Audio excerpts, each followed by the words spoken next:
नमस्कार दोस्तों, स्वागत है आपका मेरे YouTube channel maths magic with Neha में। तो आज हम बात करने जा रहे हैं नंबर सिस्टम की।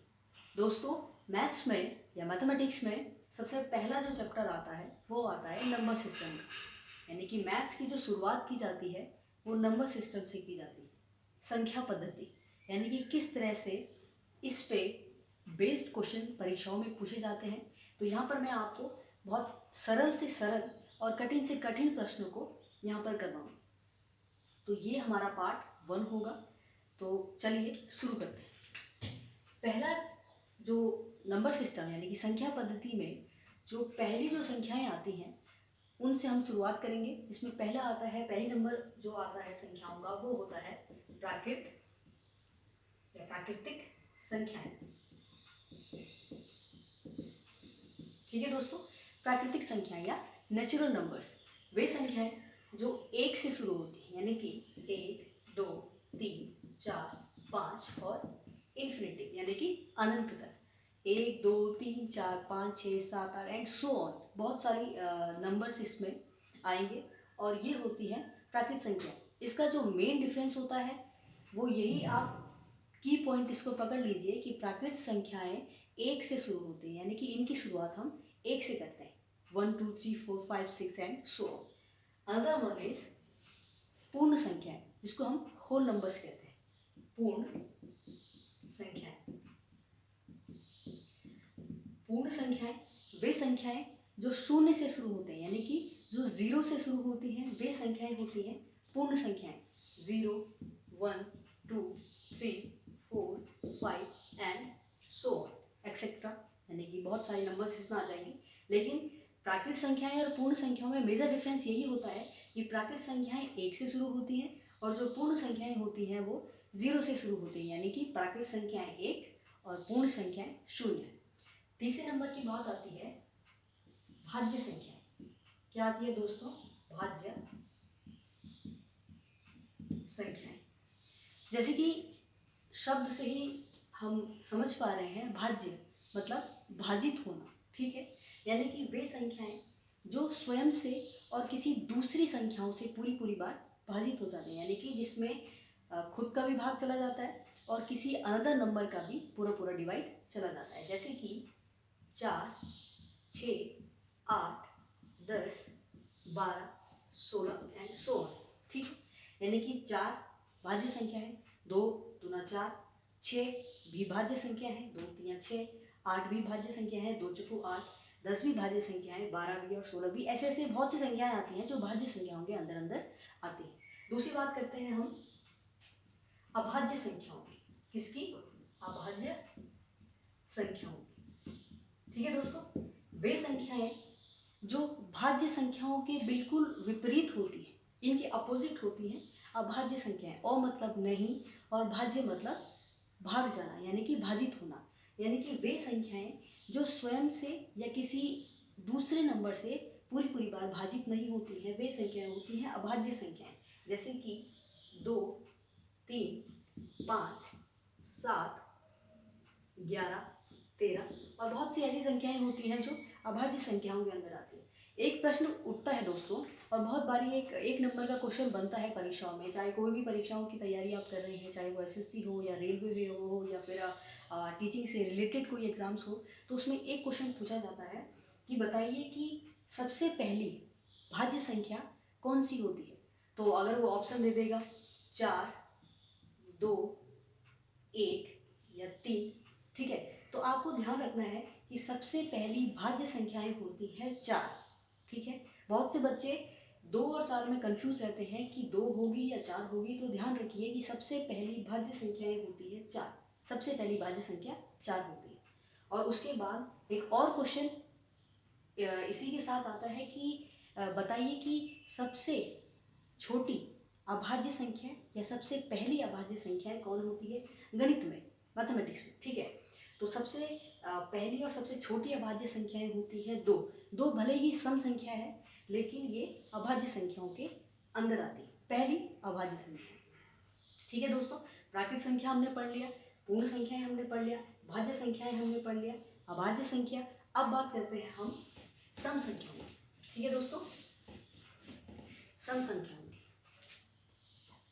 सम संख्या जिसको हम इवन नंबर्स कहते हैं। सम संख्याएं वे संख्याएं जिनका इकाई का अंक 2, 4, 6, 8 या 0 हो, ठीक है।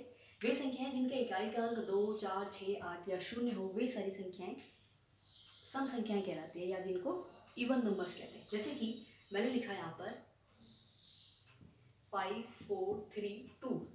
याद रखिए 5, 4, 3, 2 जो है इसमें 2, इसका इकाई का अंक है 2, तो आप नंबर को देखते ही पहचान लेंगे कि ये सम संख्या है, क्योंकि इसका जो इकाई का अंक है वो है 2।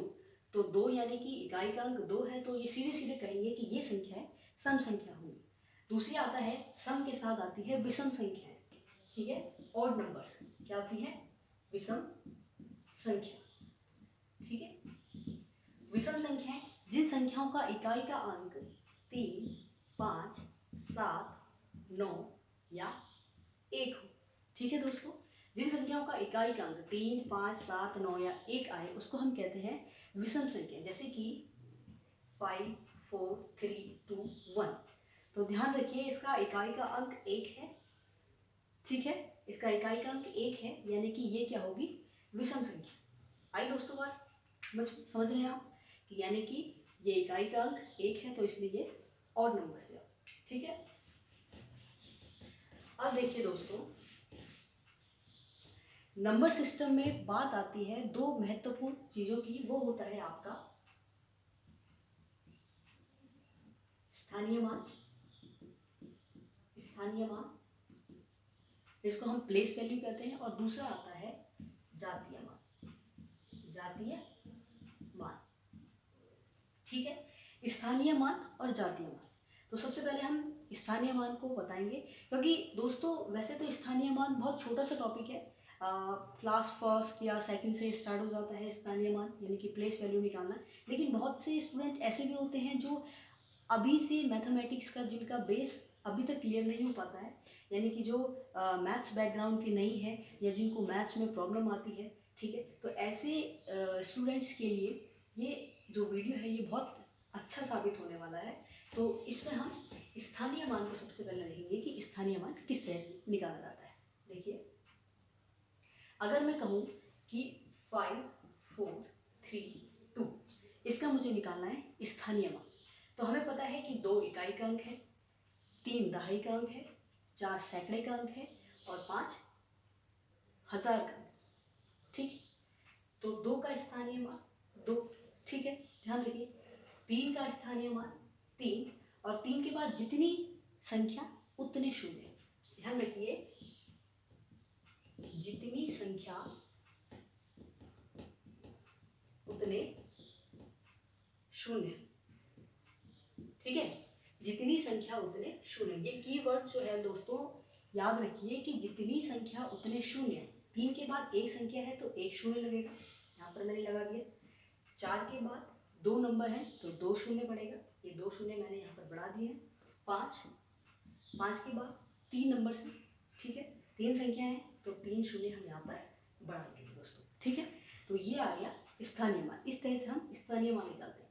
ध्यान रखिए कि स्थानीय मान और जातीय मान, ठीक है, ये तो स्थानीय मान हुआ। अगर मैं आपको कहूँ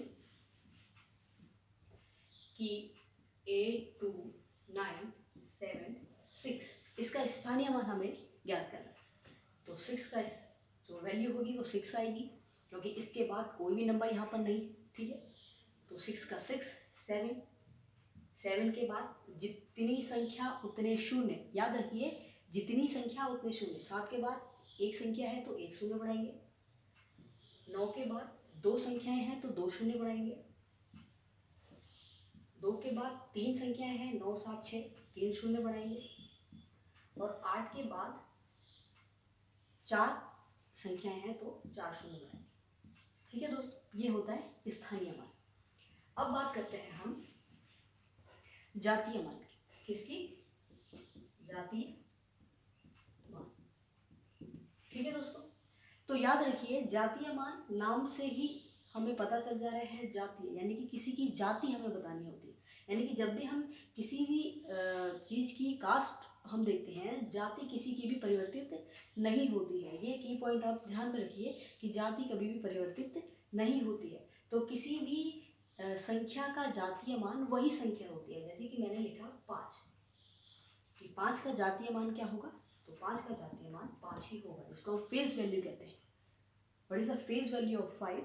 so this will be 5। Okay, अगर मैं यहाँ पर लिखूँ 6, तो 6 का जो फेस वैल्यू होता है वो क्या होगा, 6, यानी कि 6 का जो जातीय मान होगा वो भी 6 ही होगा। ठीक है दोस्तों, तो कभी कभी वो ये क्वेश्चन पूछ लेता है कि एक ही क्वेश्चन में दो चीज वो पूछ लेता है कि 5 4 3 2 1 में 4 का स्थानीय मान एवं जातीय मान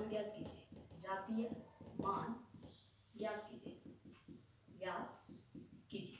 ठीक है दोस्तों, कि 5 4 54,321 में 4 का स्थानीय मान और जातीय मान ज्ञात कीजिए। तो ध्यान रखिए, स्थानीय मान हमें पता है कैसे निकालते हैं, और जातीय मान भी हमें पता है कि जातीय मान संख्या का वही नंबर होता है, यानी कि वो नंबर चेंज नहीं होता है। तो देखिए 5 4 3 2 1, 1 का 1, 2 का 20 हो जाएगा, क्योंकि जितना नंबर उतनी संख्या, 2 के बाद एक संख्या है तो एक शून्य बढ़ा है, 3 का 300, 4 का आपका दोस्तों 4000 हो जाएगा, और 5 का